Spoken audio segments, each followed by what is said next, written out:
Please subscribe our channel. హస్తంలో ఈ చూపుడు వేలు లేదా ఇండెక్స్ ఫింగర్ని మనం గురువు వేలుగా చెప్పుకుంటాం. ఈ గురువు వేలు కింద ఉన్నటువంటి ఈ భాగాన్ని అంతటిని కూడా గురు స్థానము లేదా గురు పర్వతము అంటాం. దీన్ని ఇంగ్లీష్లో అయితే జూపిటర్ మౌంట్గా చెప్పుకుంటాం. సో ఈ జూపిటర్ మౌంట్ కనుక దోషరహితంగా ఉన్నప్పుడు, అంటే ఎలాంటి అడ్డుగీతలు లేకుండా, పిచ్చి గీతలు లేకుండా ఉబ్బెత్తుగా ఉండి, వికసించి ఉండి, స్పష్టంగా ఉండి, ఎర్రని వర్ణంలో ప్రకాశవంతంగా కనుక ఉంటే, సో అప్పుడు గురుస్థానాన్ని మనం దోషరహితంగా ఉంది అని చెప్పుకుంటాం. సో ఈ గురుస్థానం కనుక యోగిస్తే మంచి నాయకత్వ లక్షణాలు ఉంటాయి.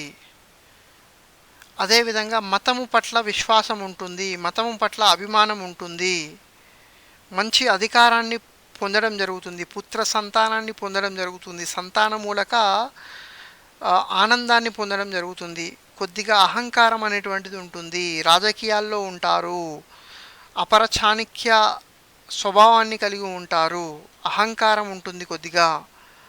సో అధికారము, ప్రతిష్ట, గౌరవ మర్యాదలు వీరికి దక్కుతాయి. సంఘసేవ అనేటువంటిది చేయడం జరుగుతుంది. నాయకత్వ లక్షణాల వల్ల సమాజంలో పేరు మోసిన నాయకులుగా ఉంటారు. మేనేజ్మెంట్ స్కిల్స్ కూడా ఉంటాయి. బిజినెస్లో కనుక ఉంటే మంచి ఎగ్జిక్యూటివ్ ఆఫీసరు, సిఇఓ, సిఎండి లెవెల్లోకి వెళ్ళడం జరుగుతుంది. సో హస్తంలో ఏ గ్రహం బాగా లేకపోయినప్పటికీ ఒక గురుగ్రహం బాగుంటే సో అద్భుతంగా ఆ జాతకుడు జీవించేటువంటి అవకాశాలు ఉంటాయి. Thanks for watching. Please subscribe our channel.